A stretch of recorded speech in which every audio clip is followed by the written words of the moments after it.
এক গ্রামে বাস করত রঘু নামের এক গরিব কৃষক। দিনরাত খেটে সে তার ছোট খণ্ড জমিতে চাষ করত। বিয়ের বয়স হলে অনেক পরিবার প্রস্তাব দিল, কিন্তু রঘু চেহারায় বেশ সাধারণ আর গরিব, তাই সবাই পড়ে পিছিয়ে গেল। একদিন তার মা এক কালো রঙের মেয়েকে দেখে এসে বললেন, মেয়ে ভালো ঘরের, কাজকর্ম পারে, শুধু গায়ের রং একটু কালো। রঘু হেসে বলল, মা, আমি চাষি মানুষ, ধান গাছের পাতার রং দেখে তো ফল ধরে না। ভালো মনের মানুষ হলেই চলবে। বিয়েটা হয়ে গেল। গ্রামের লোকেরা কানাঘুষো করল, রঘু নাকি কালো বউ আনছে। কিন্তু রঘুর চোখে সে ছিল রত্ন। নাম ছিল শ্যামলী। কাজপটু, মিষ্টভাষী আর কৃষিকাজে পারদর্শী। রঘুর ছোট জমিটা শ্যামলীর মস্তিষ্ক আর পরিশ্রমে রীতিমতো লাভজনক হয়ে উঠল।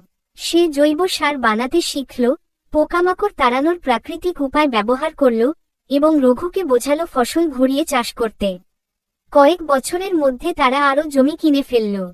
রঘুর জীবন বদলে গেল, কিন্তু সে বদলায়নি। সে এখনো বলে, সবই আমার কালো রত্নের কারণে।